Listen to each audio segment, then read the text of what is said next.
राना सनाउल्लाह हमारे साथ हैं, वफाकी वज़ीर दाखिला। उनसे बात कर लेते हैं। राना साहब, अब हमारे पास अल्फाज नहीं है, बहुत अफसोसनाक वाक़या हुआ है। सैकड़ों पाकिस्तानी जो है डूब गए हैं और अब पाकिस्तान में इस भयानक काम में मुलव्वस अफराद के ख़िलाफ़ कार्रवाई हो रही है। Little too late I would say, और ऐसे वाक़यात पहले भी होते रहे, ये कोई नई बात नहीं है।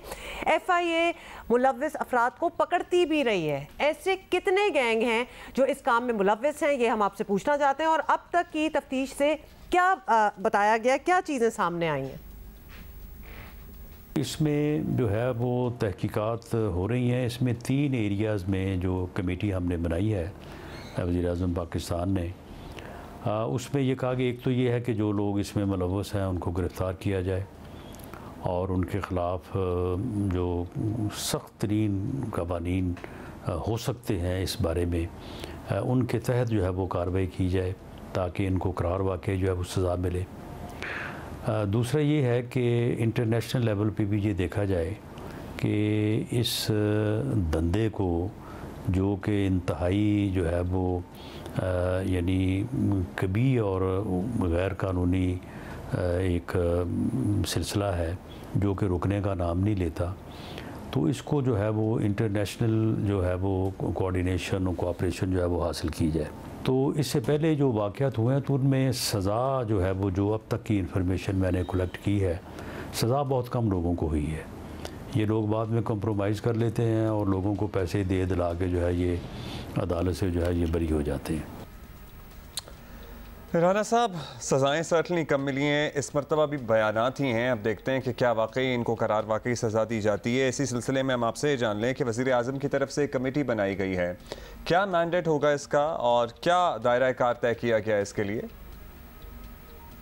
जी, इस कमेटी का मैंडेट फर्स्ट चांस के तौर पे है कि इन यानी मुल्ज़मान को जो ये ह्यूमन ट्रैफिकिंग में मुलव्वस हैं, जिन्होंने इन नौजवानों को जो इस हादसे में जो है वो जाँ बहक हुए हैं, शहीद हुए हैं, उनको जो है वो गिरफ़्तार किया जाए। दूसरा ये है कि उन्हें गिरफ़्तार करके इंसाफ के कटहरे में लाया जाए और उनसे वो रकूम बरामद की जाए और इन विक्टिम फैमिलीज़ को जो है वो दी जाए, क्योंकि जो वो बड़ी रकूम है, एक फैमिली के 8-8 लोग हैं और उनसे कोई 20 से 30 लाख रुपए फ़ी कस के हिसाब से जो है वो उन्होंने जो है वो वसूल किए। और दूसरा ये है कि मुल्की और बैनुल-अक़वामी सतह पे ऐसे अमल को, ऐसे गैर कानूनी अमल को जो ह्यूमन ट्रैफिकिंग का है, इसको रोकने के लिए कानून में क्या अमेंडमेंट्स हो सकती हैं और इस बारे में और क्या एहतियाती और तादीबी तदाबीर अपनाई जा सकती हैं कि जिससे ये जो है ये सिलसिला जो है ये रुक सके। और तीसरा ये है कि ये कमेटी रिकमेंड करे कि कवानीन में और क्या बेहतरी लाई जाए। बेहतरी से मुराद ये है कि सज़ाओं को सख्त किया जाए, इनको नॉन बेलेबल किया जाए और इसमें सज़ा को जो है वो यकीनी बनाने के लिए इक़दाम उठाए जाएँ, क्योंकि इससे पहले जो वाक़यात होते रहे हैं वो को इतने बड़े वाक़यात तो नहीं हुए जैसा ये वाक़या हुआ है। ये वाक़या तो बहुत बड़े नुकसान का बायस बना है। तो उन वाक़यात में जो लोग पकड़े गए वो बाद में जो है वो किसी न किसी बहाने ज़मानत पे बाहर आ गए, फिर लोगों के साथ मिल के सुलह करके दे दिला के कोई पैसे, तो उन्होंने जो है वो बरी हो गए। तो इसमें सज़ा का जो अब तक की इन्फॉर्मेशन है वो सज़ा बहुत कम हुई है लोगों को, तो इसमें सज़ा को जो है वो यकीनी बनाया जाए। तो ये मैंडेट है जो कमेटी जो है वो वज़ीर-ए-आज़म साहब ने बनाई है और होपफुली ये within days, not more than 1 week जो है ये सारी अपनी जो है वो एक्सरसाइज को मुकम्मल करके ये रिकमेंडेशन देगी और उसके मुताबिक इन मुल्ज़मान को इंसाफ के कटहरे में भी लाया जाएगा और हम इंशाअल्लाह ताला इनको जो है वो जो अमेंडमेंट्स तजवीज़ करेगी ये कमेटी, तो उसके मुताबिक कानून को भी जो है वो अमेंड किया जाएगा। राना साहब, बात यह है कि we are waiting for a day जब हमारे जो कानून है, हमारे लॉज हैं, वो इतने स्ट्रिक्ट हों कि कोई पैसे दे दिला के बेल, जिस तरह आप ही ने बताया है कि वो कुछ दिनों बाद निकल भी जाते हैं, कैसे निकल जाते हैं? सारी इन्वेस्टिगेशन तो पहले इस बात पे भी होनी चाहिए, क्राइम कोई भी हो, ये पैसे दे के मिल मिला के कैसे बेलें हो जाती हैं लोगों की? ये बहुत अजीब किस्म की बात है और अब तो ऑब्वियसली एक कौम को इस बात पे गुस्सा भी चढ़ा हुआ है, बिकॉज ये ट्रेजेडी इज़ अनबिलीवेबल। और आप कह रहे हैं कि लॉज को ज़रा स्ट्रिक्ट करने की ज़रूरत है। जो लॉज हैं पहले वो इम्प्लीमेंट तो हो जाएं, बाद में स्ट्रिक्ट हों। हमारे यहाँ तो ये भी बड़ा मसला है। अब बीबीसी का आप बताएं कि इसके बारे में क्या होगा कि बीबीसी ने इंकशाफ किया है कि कश्ती हादसे में यूनानी कोस्ट गार्ड्स की मुजरिमाना गफलत है, और ये तो आई विटनेसेस बता रहे हैं। ये तो अब ये बड़ी क्लियर एक साफ बात हो चुकी है, इसमें कोई दो राय नहीं है। तो क्या इस मामले पर हुकूमत यूनान से बात करेगी?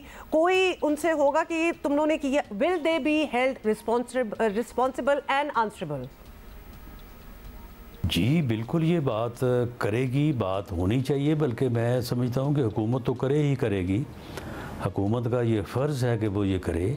लेकिन वो ह्यूमन राइट्स की जो तंजीमें हैं, जो छोटी छोटी बातों पे तो बड़े लंबे लंबे ख़त लिखती हैं और बड़े दस्तखत करके भेज दी हैं, तो उन्हें ये चीज़ें नज़र नहीं आई उन्हें कि भले वो गैर कानूनी तौर पे ही जा रहे थे, लेकिन उनका जो है वो तरीक़ाकार उनको अरेस्ट करने में था, उन्हें गिरफ़्तार कर लेते उन्हें, और गिरफ़्तार करके उनको इंसाफ के कटहरे में पेश करते, भले उनको सज़ाएँ देते, लेकिन उनको जो है वो ऐसे हालात से दो चार करना कि वो मर जाए वहाँ पे डूब के, तो ये इससे बदतरीन जो है वो इंसानियत की तौहीन जो है वो क्या हो सकती है, और ह्यूमन राइट्स की खिलाफ वर्जी जो है वो क्या हो सकती है। और वहाँ पे उस कश्ती में जिस किस्म के वाक़यात पेश आए हैं, जिस तरह से अब जो ख़बरें सामने आ रही हैं, तो वो बड़ी तकलीफ़ देह हैं कि वो किन हालात में उनको सफ़र करवाया जा रहा था, किस तरह से पानी की प्यास से लोग मरते रहे, और उस तरह से लोगों को ऊपर जाने में और नीचे रखने में जो वहाँ पे जुल्म किया गया, सख्ती की गई, और ख़ास तौर पे पाकिस्तानी शहरियों के साथ जो वहाँ पे सलूक किया गया, जो लोग बच निकले हैं या बच गए हैं, वो बता रहे हैं सारी चीज़ें। तो ये तो बहुत ही जो है वो बाइस तशवीश जो है वाक़या है। इसके ऊपर गवर्नमेंट बिल्कुल अपना फ़र्ज़ अदा करेगी। हमारा जो फॉरेन अफेयर डिपार्टमेंट है वो इस बारे में जो है वो ख़त व किताबत और बाकी जो भी ज़राए हैं उनको बरूए कार लाने जा रहा है। लेकिन इसमें मैं समझता हूँ कि हमारे मुल्क में जो मौजूद है और जो इंटरनेशनली मौजूद जो तंजीमें हैं उन्हें आगे आना चाहिए, और उन्हें इस चीज़ को यकीनी बनाना चाहिए कि दोबारा इस किस्म का हादसा ना हो। राना साहब, आपने कहा इंसानी हकूक़ की तंजीमें, सर उन्होंने जो करना होगा वो कर लेंगे, आप सिर्फ अपने काम पर फ़िलहाल तवज्जो दे लें। सो हमें ट्रेजेडी ये है कि दूसरों के काम तो याद आते हैं, इंसानी हकूक़ की तंजीमें भी ख़त लिख लेंगे और हम भी यहाँ पर आवाज़ उठाते रहेंगे। रूट पे जाने की ज़रूरत है। अव्वल तो पहले ये पता करें ना, ये लोग निकल कैसे रहे हैं पाकिस्तान से, वहाँ जाके क्या होना उसकी investigation, that's another story all together. इधर से कैसे निकल रहे हैं? बात यह है कि चिड़ी का बच्चा पर नहीं मार सकता हुकाम को पता हुए बगैर। सो ये सारा कुछ चल रहा है, किसी ना किसी को कुछ ना कुछ नहीं, सब कुछ पता है। और एक मज़ाइका बात ये लगती है कि कॉरेस्पॉन्डेंट्स दुनिया से आके पूरे इनके नेटवर्क्स के इंटरव्यूज करके चले जाते हैं, रूट बता देते हैं, ऑलमोस्ट लोगों की एक शनाख्त हो जाती है, वो करके निकल जाते हैं। हमने कुछ नहीं किया क्योंकि हम पकड़ नहीं सकते, हम और मामलात में बिजी हैं, हमारी FIA और तरफ मसरूफ़ है। खैर राना साहब, इस पे तो लेट्स सी जब होता है जो कुछ होता है। अब ज़रा सियासी बात भी हम आपसे कर लें मुख्तसरन, कि आपको पता ही है बड़े अख्तलाफात अब खुलकर सामने आ रहे हैं PPP और आपके दरमियान, क्योंकि PPP तो मुख्तलिफ फोरम्स पर शिकायत के अंबार लगा चुकी है। क्या मुस्तकबिल नज़र आ रहा है आपको इस इत्तेहाद का, या फिर सिर्फ इलेक्शन की तैयारी है और इलेक्शन माहौल बनाने की आपके ख्याल में कोशिश की जा रही है? देखें, वो शिकायत के अंबार लगाने से या बिलावल भुट्टो जरदारी साहब के वो तकरीर करने से, जिस तकरीर का बहुत ज़्यादा जो है वो शोर उठा है, उससे पहले ही इख्तलाफात हल हो चुके थे। उससे पहले ही पीपल्स पार्टी की जो आला सतही कमेटी है वो वज़ीर-ए-आज़म से मिल चुकी थी, और वज़ीर-ए-आज़म ने उनके एतराज़ात को तस्लीम करते हुए, जो हो सकता है क्योंकि इस वक्त मुल्की मुआशी हालात जैसे हैं वो सभी को मालूम है, बड़ी कम गुंजाइश है, तो लेकिन जो है उसके मुताबिक उन्होंने इस बात को तस्लीम कर लिया था। और बिलावल भुट्टो जरदारी साहब को भी मालूम था उस वक्त कि जो मुतालबा, जो शिकायत वो करने जा रहे हैं वो हल हो चुकी है, हल हो जाएगी। तो ठीक है, सियासी तौर पे उनका ये बात करना जो है मेरा ख्याल है कि उन्हें सूट करता था, और वैसे भी जलसे में जब कोई लीडर तकरीर करता है तो उसमें इन चीज़ों का और लोगों की यानी समाअत करने और लोगों की किस किस्म की वो बात सुननी चाहते हैं तो बात करनी पड़ती है, बात होती है। तो इसमें कोई ऐसी फ़िक्र या तशवीश वाली बात नहीं थी। उन्होंने जो बात की वो उन्होंने सियासी हवाले से अपने तौर पे जो मुनासिब समझा उन्होंने किया, लेकिन कोई इख्तलाफात नहीं है। सारे मामला जो हैं वो खुश उसलूबी से पूरा टेन्योर जो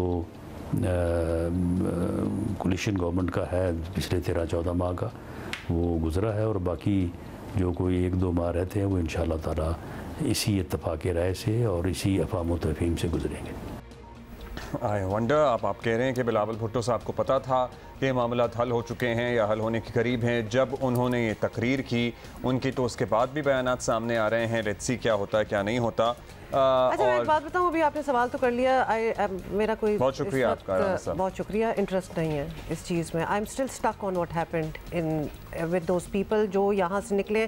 मुझे तो वो जो लड़की की हमने अभी वीडियो दिखाई है, जिस तरह वो रो रही थी, जो डेस्परेशन थी, I am sure who wants के वो इतनी गुर्बत में खुद बैठी हुई है, छोटी सी बच्ची है उसके पास, कि वो उसका मियाँ भी चला जाए कहीं दूर, और अब ये पता चल रहा है कि वो वापस भी नहीं आएगा बिकॉज ही इज़ गॉन।